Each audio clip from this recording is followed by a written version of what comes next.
Hey everyone, Becca here. If you're doing the Ironman 70.3 in Weymouth like me, firstly, massive congratulations for signing up. I hope you're as excited as I am. If you're a little bit apprehensive about doing the bike course, then fear not. This video has everything you're going to need to know about it. I have combined actual footage with a map of the route, a flyby, Strava, so you know whereabouts on the route you are, and an elevation graphic that runs across the bottom. So it's got absolutely everything you need to know about the course in here. Hopefully it's really helpful to you. Let me know in the comments if so, and without further ado, let's just get on with it. Okay, so the transition area is in the Lodmore Country car park. So from there, you're going to be heading out straight to the seafront. And this first little bit is about 1 kilometre just along the seafront. Lovely and flat, nice to get you going. And then you're going to be bearing left and going through a little bit of the town. Nice quality roads as you're going through this bit. No big potholes or anything. Good quality tarmac. So then you're going to be going straight over at that roundabout and you're going to be getting ready for your first climb. So when you see the spy ship, that's that blue building on your right, your first climb is about to start. So this first climb is just under 2 kilometres long. The grades vary, but they're roughly between 3% and 7%. So it's like a long, steady slog, this one. On your left, you'll see the Osmington White Horse. It's a very historic bit of a landscape. It was cut into the limestone of Osmington Hill in 1808, and it depicts King George III riding his horse. So that's something nice to look at when you're doing this first climb. So as it says on the website, this course is rolling. So for every hill, you are going to get a bit of downhill, and the entire course did feel like very much up a bit, down a bit, up a bit, down a bit. So there is a lot of just little climbs throughout the route, but like the three main ones have been highlighted. See, look, I'm just bombing down a hill there. Look at me go. Absolutely flying down there. I'm still very new to cycling, so I'm still getting used to descending, but like I say, even I was happy to do be doing over 30k an hour for a lot of it, so that's good. As you can see on the little side graphic, you'll see must be going up and down, so that'll give you an indication of, you know, where the hills are and when you have to grind a little bit more.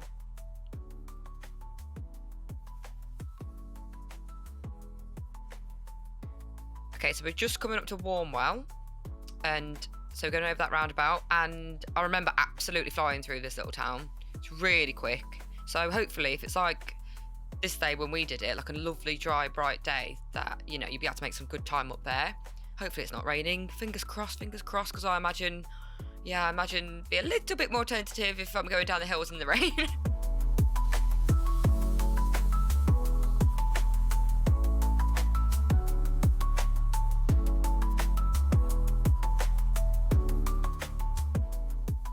So you're going to chuck a right there. So when you get to this lovely shady tree bit, feels like you're going through like a little forest tunnel, you know, you're about a quarter of the way. So yeah, you've already done a quarter, and hopefully you're having a lovely time so far. And from here, you've got about 10k before it's your first aid station. The website reviews have said that it's really well signposted, so fingers crossed it is.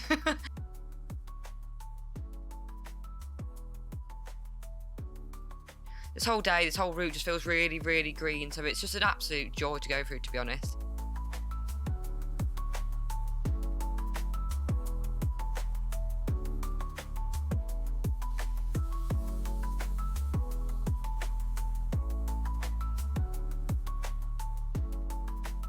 So very shortly, you're going to be going past a watercress factory. So that's the thing. Yeah, and that's going to be on your left. It's like a big factory building, you'll see it. There it is. And then when you do that, you are chucking a left. There's also a little sign that says sculptures by the lake or something like that. So you know that it's not far now until the first aid station, which is going to be in like a foresty area. But before that, you just got a bit more uppy downy, lovely, lovely country. We were speaking to the woman that owned our campsite that we were staying at when we were here, and she did say that the roads are closed, so, and the website does say it's full/partial closure, so I do think that a good amount of it will be fully closed when we're doing this, so you've only got to worry about your fellow cyclists. I've never ridden on a closed road before, so I'm really looking forward to that.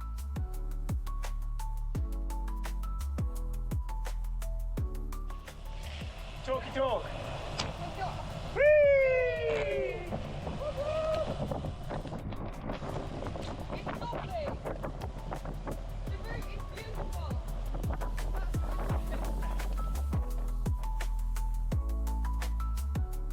Right, we are very, very, very, very shortly coming up to the first aid station, which is in Puddletown Forest. You chuck a right there and then you know that it's about to come up. So it's in this like shady, woody area. So yeah, get your snacks, get your drinks, get whatever you need. It's at 26.5 kilometers. This bit as well is deceptive. It doesn't look like much, but actually has grades of around 3 to 6% in parts. So if you feel like, oh, this feels like a bit of a grind, it's because it is. Don't worry, you're not alone. So it really, really is a very, very beautiful course. But then, you know, this area is known for its beauty. Did you know that the Jurassic Coast is England's first and only natural World Heritage Site? That puts it in the same category as the Great Barrier Reef and the Grand Canyon, and it stretches for 95 miles. These facts are going to be coming in hot and heavy from visitdevon.com. Just, you know, to help pass the time. We're now coming up to a place which has probably one of the most adorable names I've ever heard. Puddletown. The very adorable Puddletown. There was actually a fair on in Puddletown when we were there doing this, but we missed it because we were cycling. But yes, when you chuck a left, you know you're about a third of the way through. We're in the very cutely named Puddletown, which is about a third of the way, so you're about 1/3. Woo! If the actual event is a day like this was, it'd be absolutely perfect. We had honestly blue skies all day. We've both got some pretty impressive cyclist tans going on. It's very severe tan lines. But yeah, nice and dry roads, like absolutely ideal. Oh, we had a bit of a heart attack here because it said road closed and I was like, no, we've literally come to recce the course. But it was fine. No drama. We could carry on.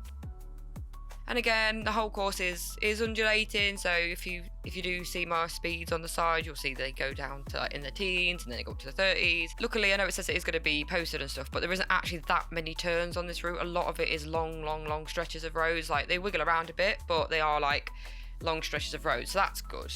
So hopefully, if you struggle with directions like me, we won't struggle too much.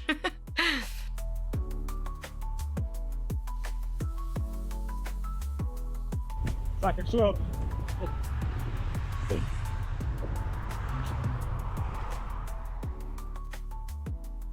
So now we're going to be heading through some little towns. One's called Piddlehinton, and then there's a Piddletrenthide.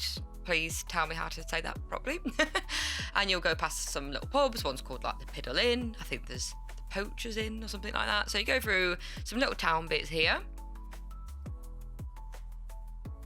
Right, we've not had a fact in a while, so did you know the Jurassic Coast is the only place on Earth where 185 million years of the Earth's history are sequentially exposed in dramatic cliffs, secluded coves, coastal stacks and barrier beaches? I mean, that's just crazy.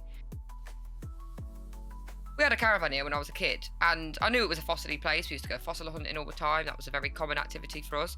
My brother was so good at just seeing them in the rock. I wasn't quite so observant, but nonetheless, good times were had. So even though I'd spent a lot of time here, I didn't realise just how significant this area is. So you are riding through history here.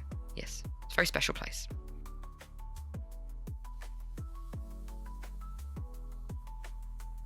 So as you can see, we're now at about 43 kilometres. So that means we're very, very, very close to the second aid station.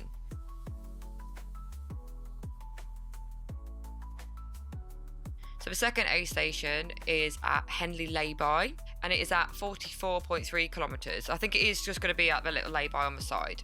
But also, when we get there, you know, you're basically halfway. Here I am at the shop, thinking it was a photo. Here we go. So if you are going to be able to do this route before the day, there is this shop here, the old chapel store is literally at halfway point. Here's a great place to stock up on snacks here, and just a little bit further down the road is a block of toilets. So yeah, it's halfway is an ideal stop. You can snack up, go for a wee. Fantastic. What more do you want?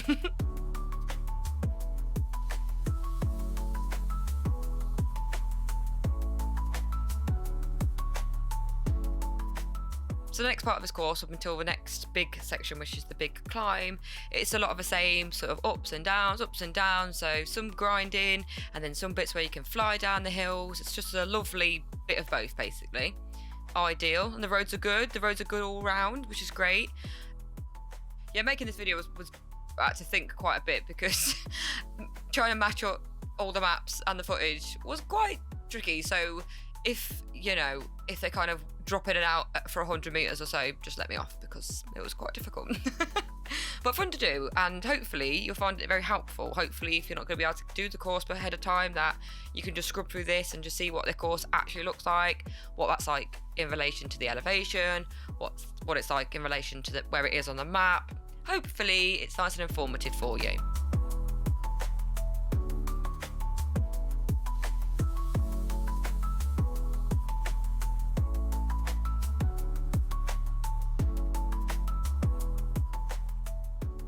And we are now, as you can see at the top of the map, we've gone past the little loop where you start coming back now. So you're heading home, guys. You're heading home.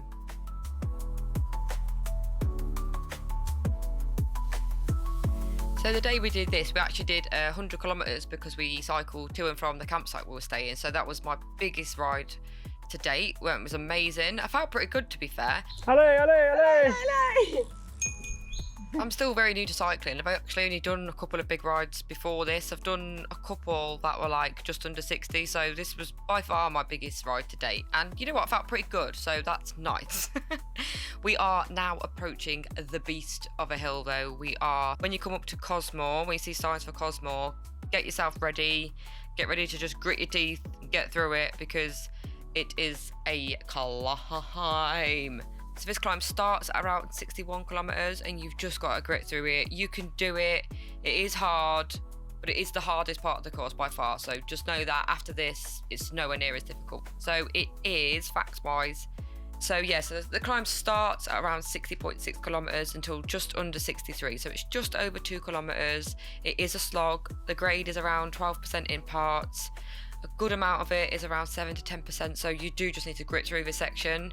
Hopefully anything you consumed at the last aid station will be giving you a bit of an energy boost for it, but yeah, just grit your teeth, grind through it, and know that after this, it just isn't as hard. This is the hardest part of the course by far. Here I am getting to the end of it there. And the third aid station is just at the top of this hill, and you have earned it. Whoa, that was What? it's 16% at some points. Was it? Yeah.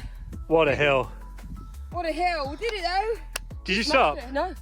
Oh. Didn't stop. Yeah. Got there eventually. So just after 60k, there's a beast. 2k hill. And then the next one apparently is in 20k, so I think the next one's just near the end. So you've got one biggie left after that. Right, so after that beast of a climb, you've got some pretty good downhill sections now, so you can really get your speed back up. Like, you can just coast down here, get your energy back, or if you want to really go for it time wise, you could absolutely bomb it down some of these bits. Like, even I went pretty quick on some of these. I got my fastest speeds ever on this section. I got into the 50s. Like, I got pretty brave. I got my big girl pants on and I bombed it down some of these hills. So you know that after that big hard work, you've at least got this to look forward to. And yeah, just enjoy it. Just get your energy back and just go shoom, shoom. And just enjoy the beautiful views and fly down these hills. Top speed. Go on then, what do you reckon? Well, when I deadlock, because I don't like doing that, it was 50.7. Might have even been a bit faster on one bit. So, smooth.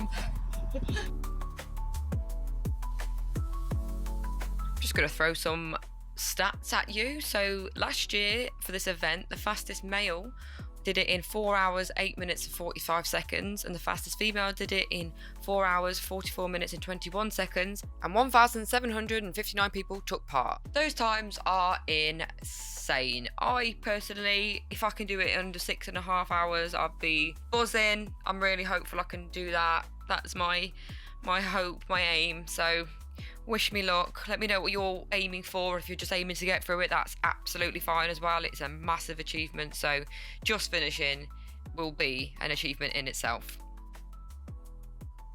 To be fair, I'm so glad we went down and did the course. I know not everyone's going to be able to do that, so hopefully this will give you an insight to what it's like. But I can honestly, hand on heart, say that at the end of it, I felt really good and really happy.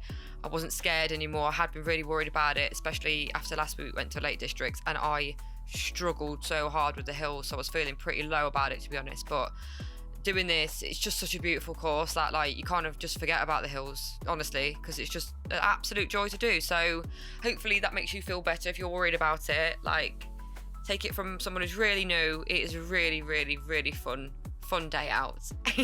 Right, so climb 3 has a less obvious start. It is at around 81.3 kilometers and goes on till around 85, so it is longer, but it is gradual.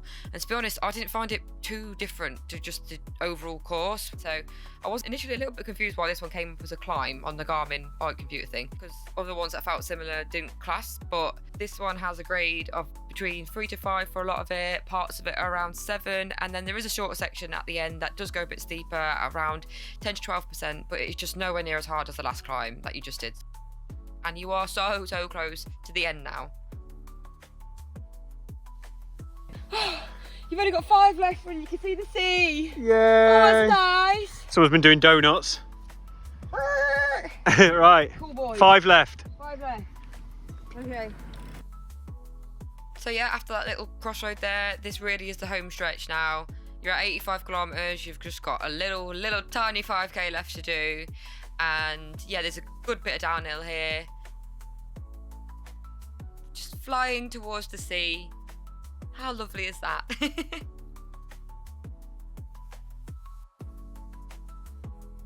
You really could get some speed down this bit. Again, there's another little hill, but come on, you've got it in you. You've only got a few left to do.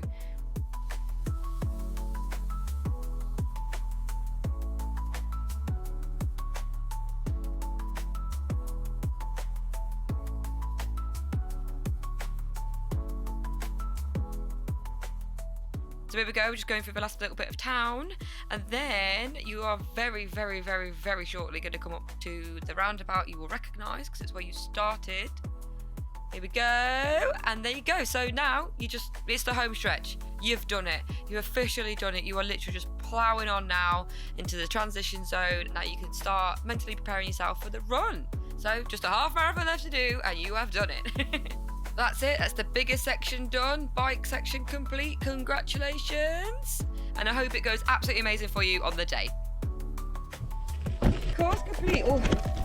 Oh. We did it! Yay! Yay, we've officially done the course. Yeah. We liked it actually, didn't we? I thought it was a very good bike ride. Lovely. Really beautiful. I would definitely, you know what? I'm going to put it out there. Go on. I would do that ride without it being the Ironman. You know what? I think I would as well. It's really cool. As we just did it. It's a great ride. It is beautiful. It is hilly to do your hill training, but very much manageable and nice. I don't feel like, oh shit, that's going to be really hard. Well, it is going to be hard, but like, yeah. Yay! Good. Let's go get an ice cream. Let's go get ice cream and chips. Ice cream and chips.